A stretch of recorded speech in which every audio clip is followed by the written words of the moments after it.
Hello, YouTube. All right. If you were watching yesterday, then you know that while I was painting the ceiling, I noticed there was a leak in the house because it was raining outside. And the water was coming from the floor, not the ceiling, but the floor. So there were wet spots appearing on the floor, which indicates either a busted pipe, which I don't think it is, or water dripping down the house onto the support beams and then coming up. Hey, Xanadu, good to see you. So I marked the locations on the floor and was thinking about crawling under there, but reality is this: if I crawl up underneath the house, it's not going to tell me anything. I already know where the wet spot is. Looking under there, all I will see are support beams that might see some running water. So we know the water is running onto the beams. So going under there really won't do any good. And if I cut open the floor, that still won't do anything. I know when I did house repairs, I used to work at the RV park. A couple years ago, I was the assistant handyman. And we did house repairs. We repaired RV. We repaired the mobile homes, the modular homes, the mobile homes. And basically, the real way to do it is you have to rip apart all the walls and the roofing and stuff until you find the leak. And I'm not going to rip apart all the walls that I just put up. Because I don't think there were leaks there. I sealed all the holes. So the only other option is to inspect. Now, what I thought about was, I don't know if you remember, the RV Good Enough used to leak also. Actually, it's leaking again, but that's another story. I'm going to deal with that later. I got to deal with the house first. So the RV is leaking, and if I don't repair that, it's going to get bad soon too. So the RV was leaking because the roof was pretty much gone on the RV, and there were parts that were just being held up by paint, and there were holes in it, so water was coming in. Well, how I fixed that was I just used elastomeric paint. It's rubberized paint, and it's like roof sealant. So when I painted the roof, it fixed the leaks because it found the little holes and it covered it. And when the paint dried, it became rubber. So I decided, instead of ripping through all the walls and crawling under the floor, really not be able to do anything but trace where the wet spot is, which we know where the wet spot is, it would be better to visually inspect the walls of the house along that wall that's side by the window to see if there might be an opening somewhere, a hole or something that I missed, maybe where the windows joined. I'm looking for those holes and trying to patch it up with silicone. Is it silicone or silicon? When they say Silicon Valley, silicone sealant? I don't know. But anyhow, I bought a big, huge tub, 5 gallons of elastomeric roof sealant. And it's going to be, and I might even try it today because it's sunny. It's not raining right now. Even though I really don't think the roof is in the, I like AA Angry wrote on there, silicone. When you spell it out, it doesn't help me with pronunciation. Anyhow, I bought like 5 gallons of that stuff. So I was planning on painting the roof anyways, just as a sealant before discovering this leak. But see, if it was a roof leak, the water, I'm playing Detective Denoy, Denoy Holmes. So after I finished the broadcast yesterday, I started thinking about it logically, and I was like, well, we know that water follows the path of least resistance and flows with gravity. So we can use that to our advantage. Several things. The first is that I don't think it's a roof leak. Okay, because if it was a roof leak other than the edge of the roof, the rain would have gone down and hit the rafters on the that hold up the roof, and would have came down and started dripping onto the ceiling. Remember the hole I busted in the ceiling? Because before there used to be a roof leak there that they repaired, and then I later on went up there to double repair it by putting the black tar all over it, that black rubberized coating. So I did that, and I don't think it's leaking from the roof. The reality is I think it's leaking from the walls. Maybe, and it was like a big leak too, because it was raining and water would collect on the roof and then run down towards the edge of the house. So it may be possibly collecting in the gutter and then leaking somewhere from the gutter right into the house, somewhere along that path. So today I'm probably going to go outside and get a ladder and climb up there and try to spot the leak. I'm going to paint the ceiling, but I don't think that's the priority. I mean, it could be, if I paint the ceiling, I'm going to be tired, but also it might not fix the problem, because the problem might not be the ceiling, but the wall of the house. There may be a panel that's loose, the aluminum panel of the house. There may be a hole somewhere that I missed, that I didn't fill in. And it would be a hole near where the gutter is, possibly. So I'm going to try to get some silicone, whatever that stuff is, and climb up there and see if I can't find the holes and try to fill everything in. And then the paint I will do anyways. I mean, I went to look in the paint department, by the way, at Home Depot, and it's not in the paint department. It's in the roofing department. At Walmart, they put it together. The elastomeric paint for the roofing was put by the paint. But at Home Depot, it's actually separated. And by the way, it's interesting that the elastomeric at Home Depot is cheaper than buying the paint.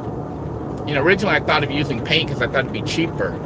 But 5 gallons of paint in a container is about like $150 or more. And the elastomeric stuff was $69. So, it was cheaper, even though I think the elastomeric stuff is better than paint. When you're trying to, paint a roof, it's rubberized and it fills in holes. I mean, paint will do the same thing. You can fill in the hole with paint. So that's a tip I'll have for you. If you have a little hole somewhere and you don't know what it is, where it is, paint it. Use paint, lots of paint. Let the paint drip into the holes. It'll fill it up and then block the hole, and then you don't have the leak anymore. So that's what my plan is. We'll see how well it works. I'm not going to paint the side of the house yet, but that's how I plan on fixing the hidden hole somewhere. I'm just going to glop a lot of paint on the house, and then hopefully gravity will run down, and it'll hit the hole, wherever the hole is that it's coming in, and it'll fill up that hole and block the water from coming in. I know if Timothy's here, he's like, oh, there Denoy goes again with his really bad repairs. Yeah, I'm just trying. I don't want to rip apart all the walls. I don't want to rip apart the outside. I don't want to redo the whole house. I just want to patch it so it doesn't leak anymore. Remember, they had when I came in, they had boarded up that whole wall, and I ripped apart all that boarding.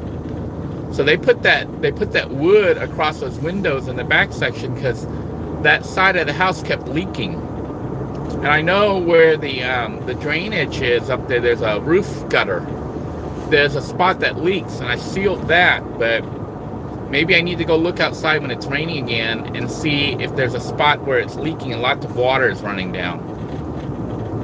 Had I thought about it yesterday, I would have went out, but it's kind of dark. I need to go out during the daytime where I can get a good look and see water running and see where the water is running down the side of the house. Xanadu says maybe use duct tape. Duct tape could work in a pinch. Remember, that's how I repaired the RV. I took that, I used Gorilla Tape, that expensive stuff. We know Gorilla Glue works really well. Especially for holding your hair in place. So yeah, I bought the elastomeric thing. I bought a big huge stick, the pole, the painting pole, and I bought a bunch of other stuff. Also, I just left Aldi's. I went and bought the hamburger meat from Aldi's. It's cheaper at Aldi's than at Walmart by about $2. And I also bought some Spam, but it's not Spam, it's Walmart. It's Aldi's, luncheon meat, which I think tastes better than the cheap Dollar Tree ones. But I can't remember the price. I think it was like $2.65 or something. So I'll have to compare that to Walmart, but I think it's cheaper than Walmart's. Walmart has been jacking their prices up. The Spam is like $3 something, I think. So it's getting expensive to buy stuff. It's getting expensive to live. So I think my strategy, once I get the kitchen done, I'm gonna start stockpiling stuff like this. I'm gonna go, not all the time, but when I have a little bit of money, I'm gonna go buy foods that hopefully last a long time, that don't spoil so fast. The ones that I can, like the Spam, and stockpile that, and maybe stockpile some ham. Not that I'm a prepper or anything like that, I just want to stockpile the food. What do they call it? Like to make my own food bank, so that I will have food. Even if I lose my job or whatever, I'll have food. But I'll have food for a while. The food supply runs out. But really, the purpose of doing that is to cut down on gas. I'm going to try to stockpile food so I don't have to make as many food runs. And when I do make the food runs, I'm trying to do it, like after work. So when I leave work, I can head by Walmart on the way home. That way you're saving the extra trip. Because gasoline right now is super, super high. So you definitely don't want to be driving, just to one thing. You want to plan your shopping. So if you go into the doctor's or whatever, and afterwards you can stop by there, and get the food. You don't want to run to the grocery store, then later on run to the doctor's, So that's just one of the ways I'm trying to save money. So essentially, I'm cutting back, because I cut my hours at work. I've been cutting back. I did get my electric bill for this past month, and it went up a little bit. Still below my threshold, but it's making me reassess the whole. Well, I know what happened, but normally the bill, I think it's about the normal price of the bill. It was like 80. I don't know if it was like $82 or $85 for electric for last month. But I think the big reason was I had disconnected the solar panels because my battery bank, I had disconnected the solar system to run the lights at night because the battery bank had drained down low. So I had that off for about 2 or 3 days to let the battery bank charge back up because it was like raining and dark. Florida was like all rainy that last 2 weeks. So then now I got it all hooked back up, so that will help. But the second thing that I think made the price go up was I was cooking a lot of asado. I was baking a lot of ribs using the toaster oven, so that used a lot of energy. And I wasn't using solar for that. I might try to use the solar. Although, I don't know, that's a lot of power to be running the toaster oven. I know I can run the rice cooker, but running a toaster oven might be too much during the daytime even. But I was running the heater, the space heater. So it was like dropping into the 40s and 50s in Florida, and that one week it dropped down to the 30s. So I was running the space heater quite a bit, and so that used a lot of electricity.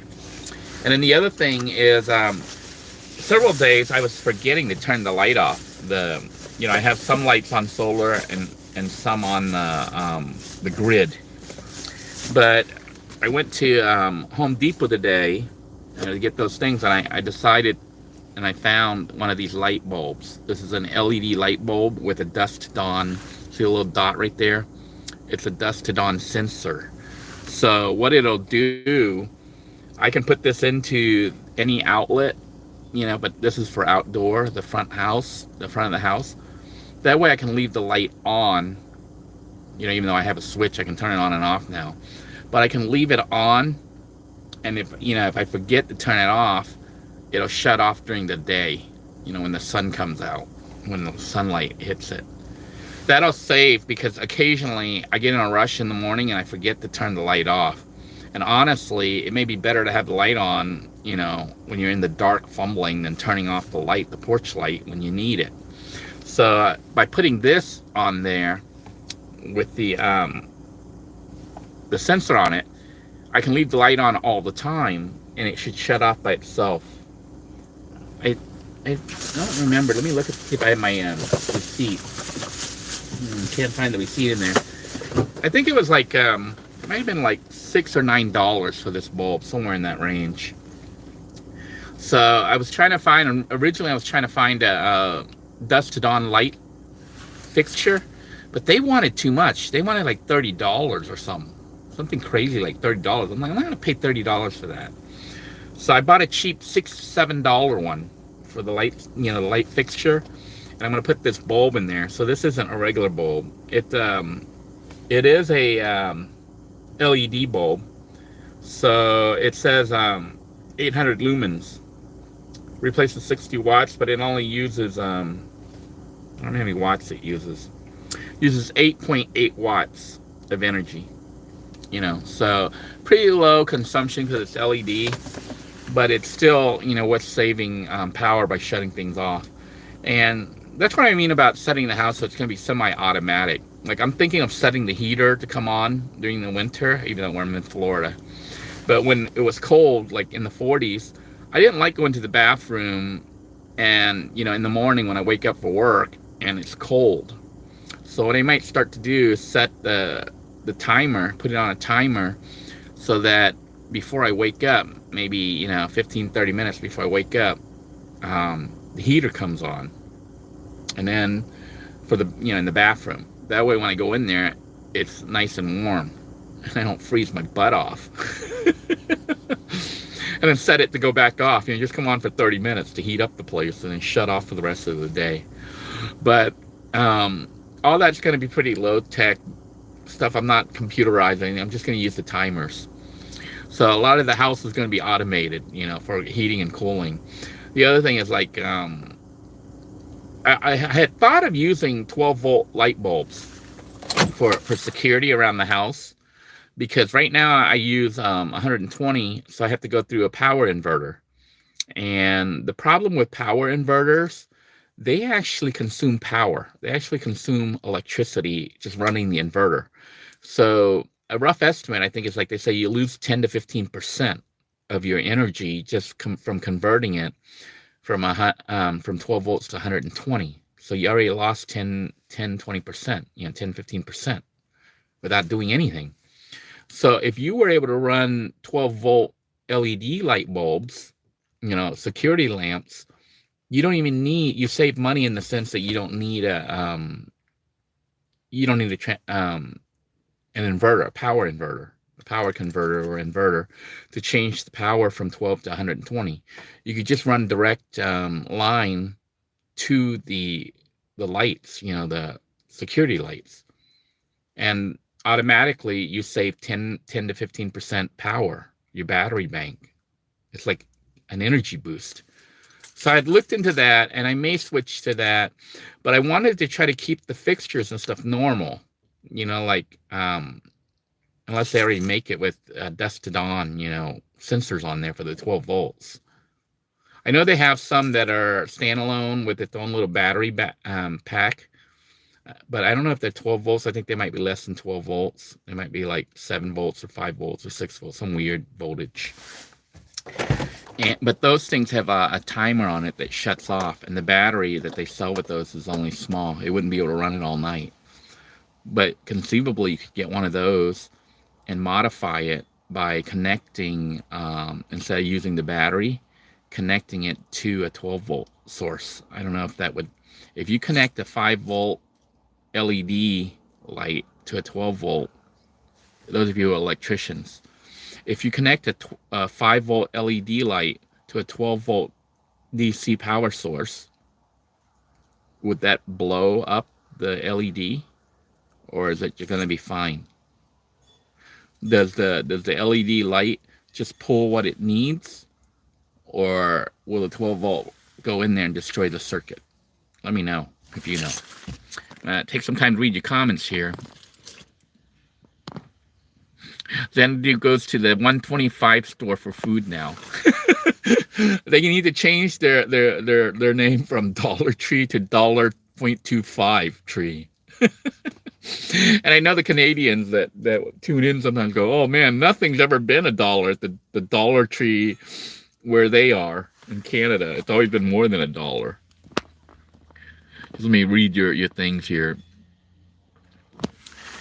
Looking for answers says, put a rubber roof on it and add a couple of inches overhang on all sides. It's the easiest way to make sure it never happens again. Yeah, that's the other thing I thought about was like, you know, if you put overhangs, then that'll keep it from dripping down the side.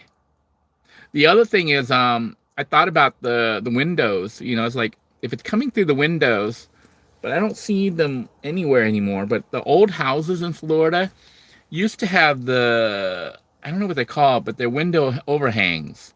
They're like overhangs that go outside the window, and they block the sun. But the other thing they do is block the rain, so that, you know, if it's raining, it'll hit that thing and it won't run down through the windowsill and possibly come in.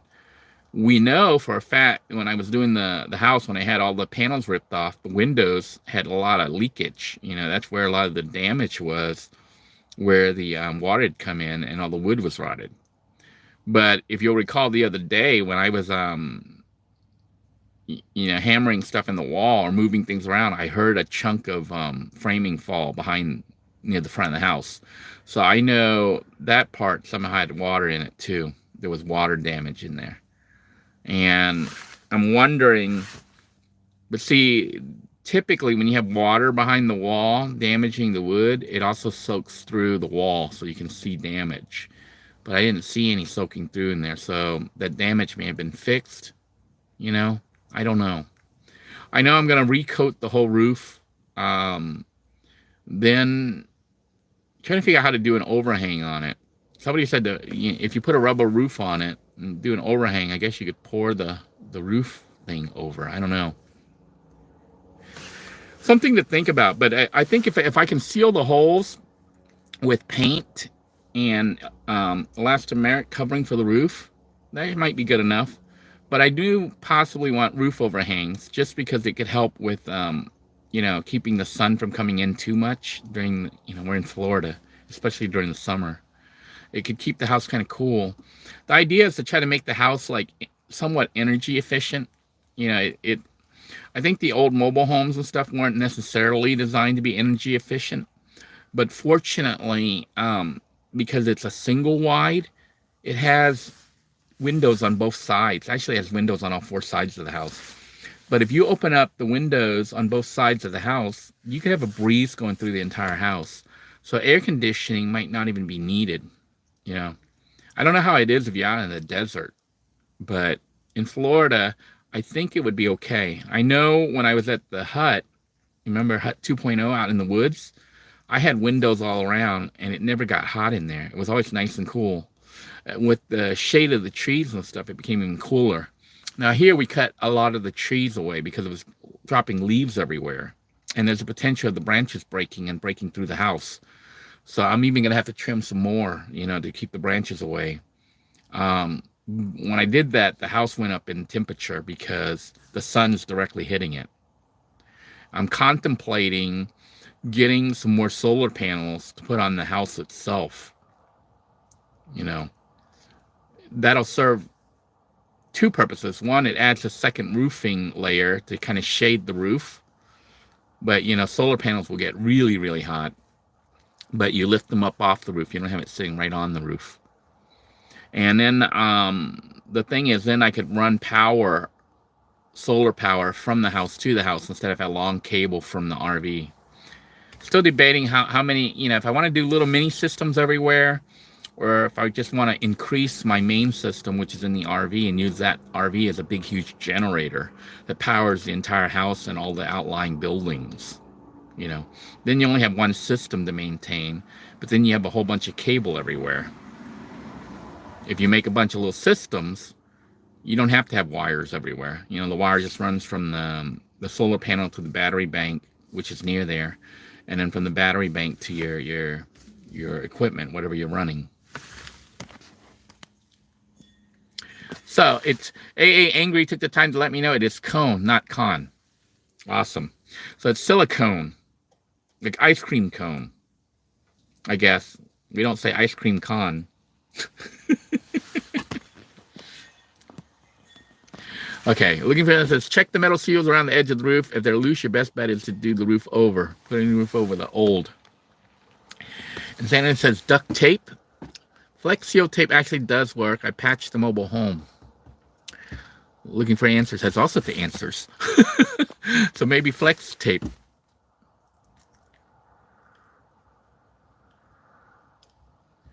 Yeah, so flex tape might work. But I know that the RV sealant, you know, the elastomeric sealant works, so I did it on the RV. And if you think about it, if you did that every year, you know, it just gets thicker and thicker. It's rubberized coating. And if you put it on there and you plan to do it each year, you know, it's roughly $100 a year. That's not too bad, $100 a year to fix your roof.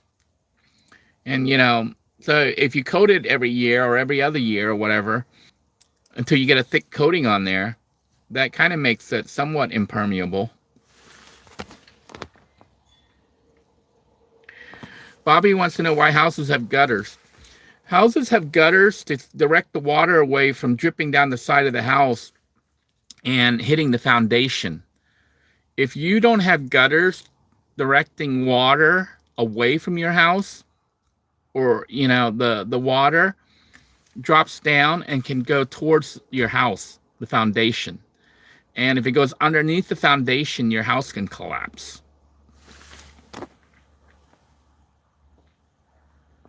Now, the good thing about having gutters on a house is you can actually take advantage of that and use it to collect water, which I'm planning on doing. I'm planning on trying to collect water to use the rainwater to water plants.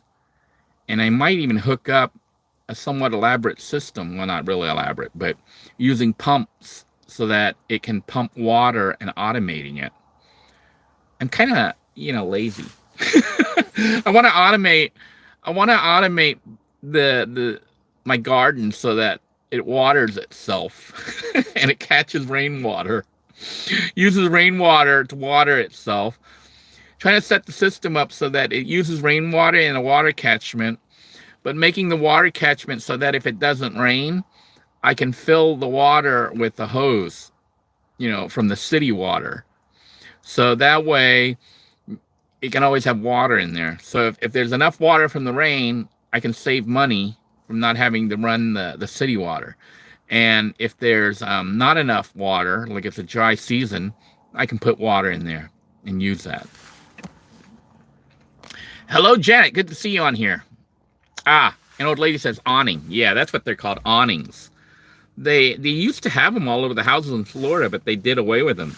They're pretty useful because I don't think it's just awning. It's like they're metal. The ones here in Florida, they're like metal and they're curved, so you can shut it over the window. So they become like hurricane shutters. So you lift them up and they block the sun, but when you close them down, they block the storm.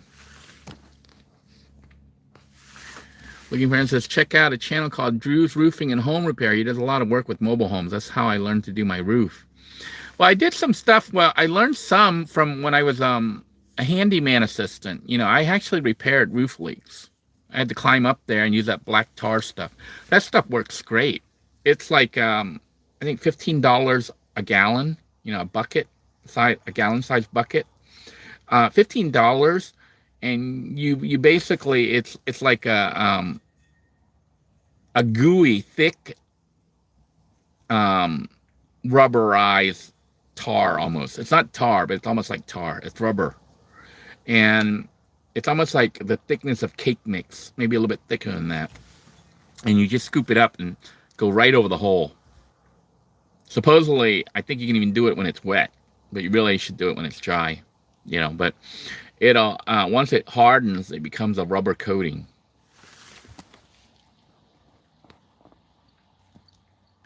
Scrolling through here.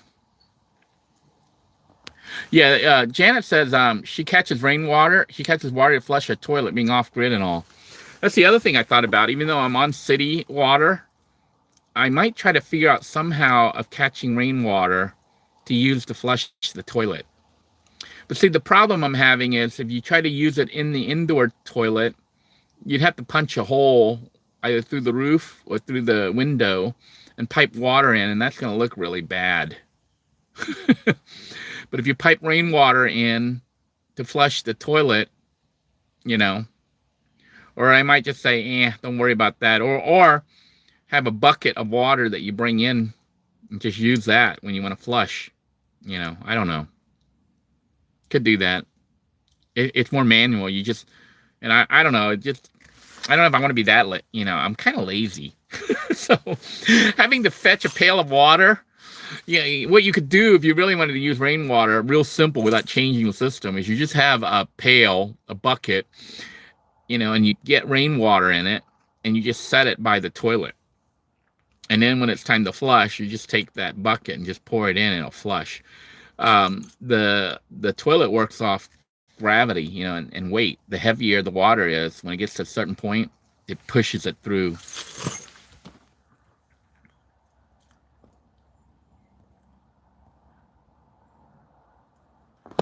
Inspiration Nomad wants to know if I need to do anything to maintain the septic tank or is it in good shape. When I first moved in, the first thing I did was contact a septic company, and they came out because I didn't know where the septic was.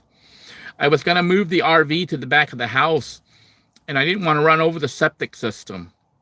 So before I moved the RV there, right away, I contacted a septic company to come in to pump out the whole system because, you know, I didn't know if it was full or not, what the situation was.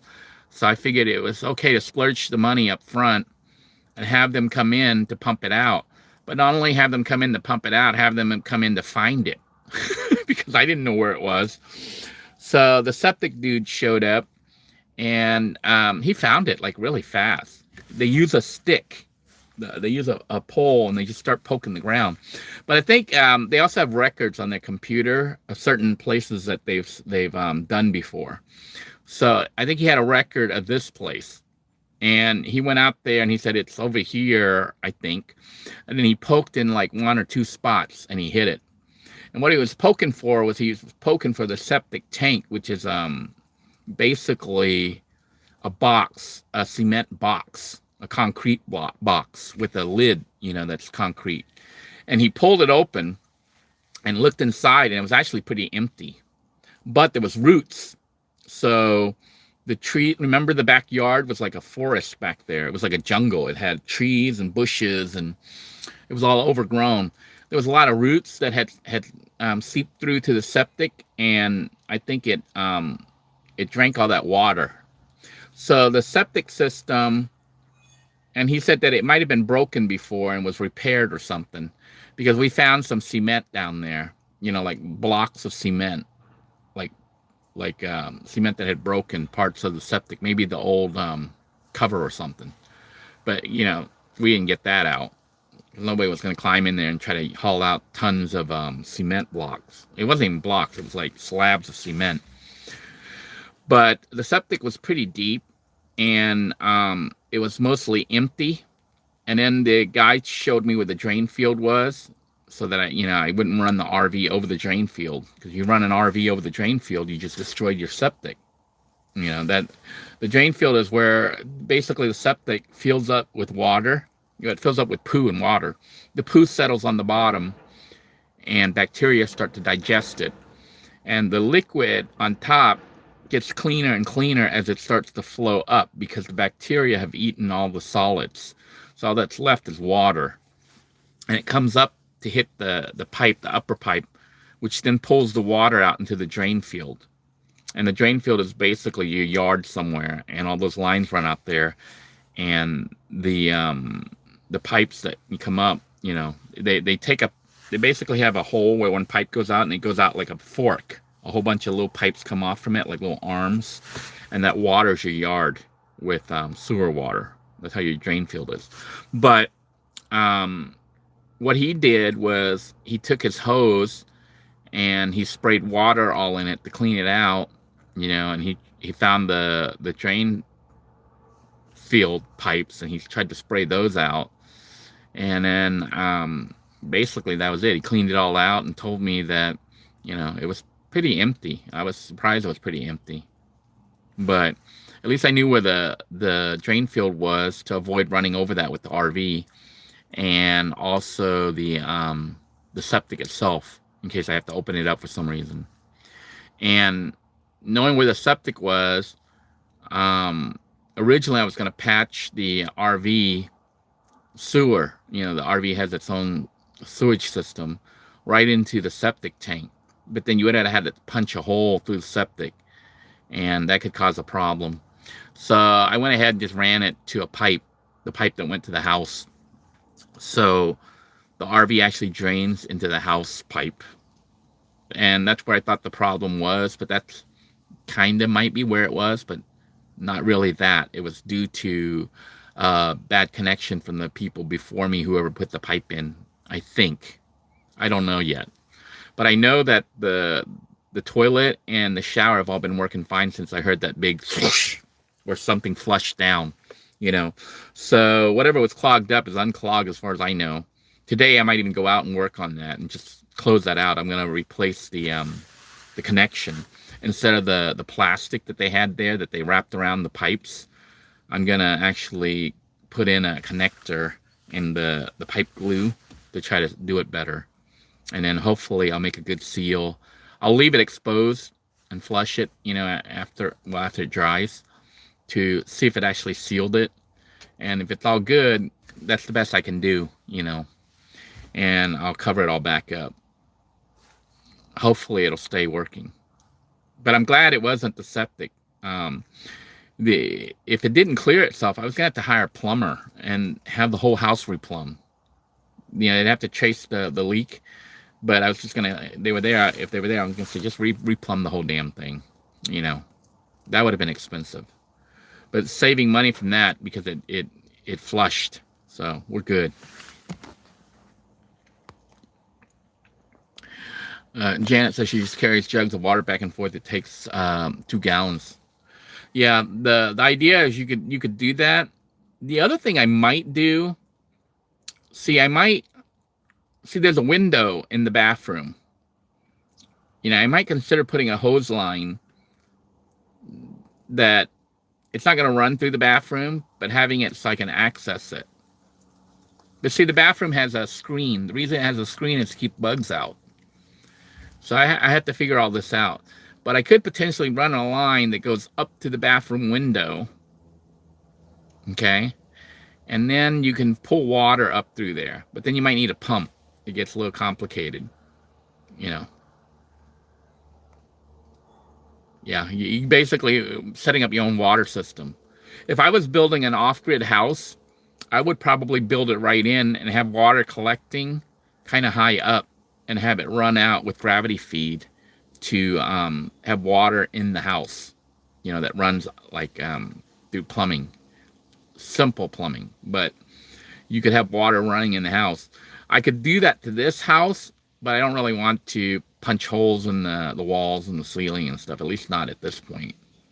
I would probably do what Janet does, which is carry jugs of water, I mean, it becomes, it's like you go off grid, you got to do a lot more manual stuff. Unless you go high tech and then you have pumps and stuff doing it all for you. But then you have to deal with the power consumption. I'm trying to do things using gravity feed so that you don't have to deal with pumps. But, gravity feed is kind of limited and it has its own little quirks. But we'll see. We'll see as I start to build the systems out. Inspirational Nomad sends me $1. Thank you. I think that's enough to buy a Slurpee. Thank you. I think I'm gonna have a Slurpee later. CR says, just tuned in. This is just a new title. Overcoming Obstacles with Denoy. That's actually a good title, but they might come watching me do nothing. So CR says, overcoming obstacles with Denoy. I like that. But the problem is they might tune in and they're watching me figure out how to flip meat on to cook asado.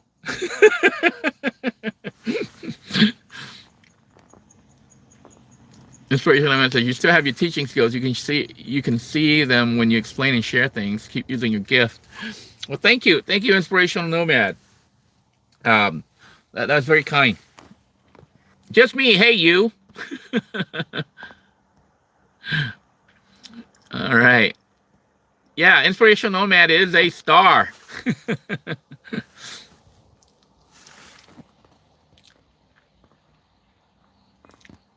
He's pretty well known. I've watched his videos. Jan says, off-grid is making me healthy. If nothing else, you get a workout lugging those jugs of water back and forth.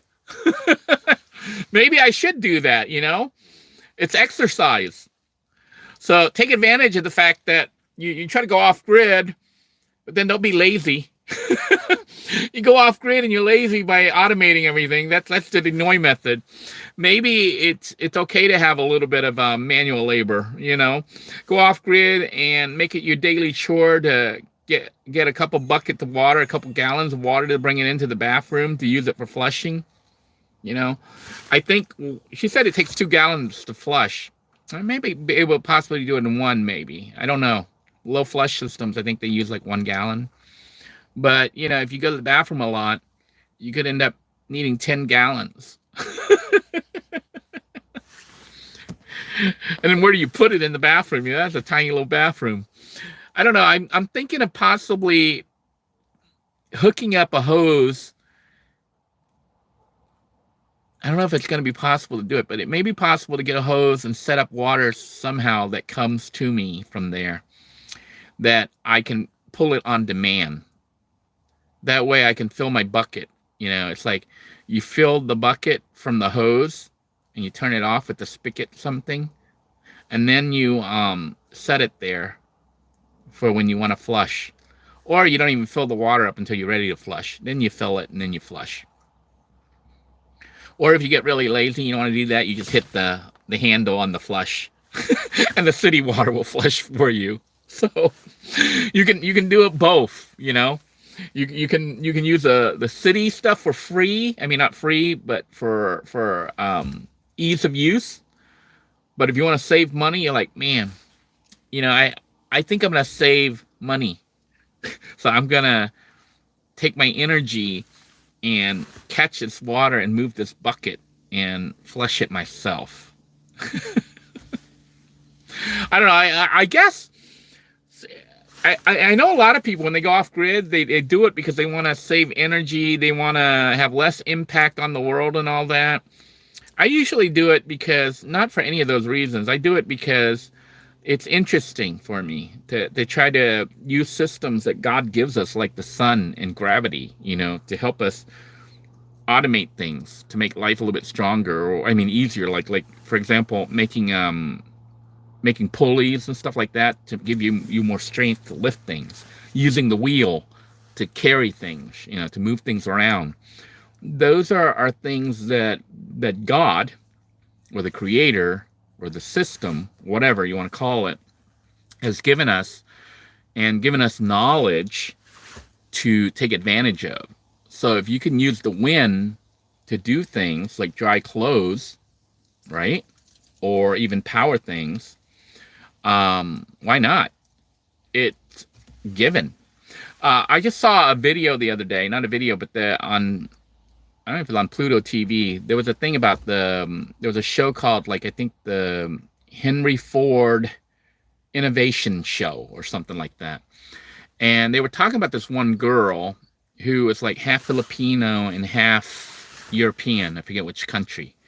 But she had a friend that was still stuck in the Philippines and living in really poor conditions.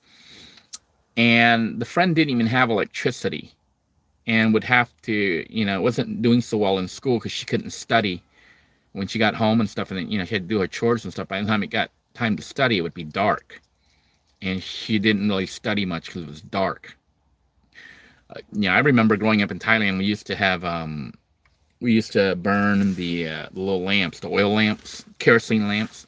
I'm running out of power on the battery on my phone, so I'm going to have to sign off here in a second. But the girl ended up creating a flashlight that runs off human body heat. And she was only like 15 years old, and she created that. And, it uses those, I don't know what they call, like piezo. I don't know what those things are that take heat and hot and cold, the same stuff they use to cool down, like a 12-volt cooler for a car, to cool down drinks and things. But if you go the other way, it collects heat. But it can convert heat energy into electricity. And what she did was make a little handheld flashlight, LED flashlight, that collects your energy from your hand, your own body heat. And when you touch it, it turns the light on. Imagine that. For me, it really means a lot, because now I'm getting goosebumps when I talk about it. But, if you believe in God, God is light. God is light. And that girl basically is showing that we are light, which means we are of God. You grab her flashlight with your bare hands, and you actually produce light. Think about that. It's actually mind-blowing.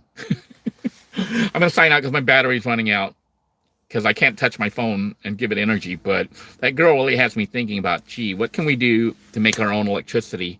And maybe I can tap into her idea and figure out how we can make electricity for ourselves using our own body energy, or the earth.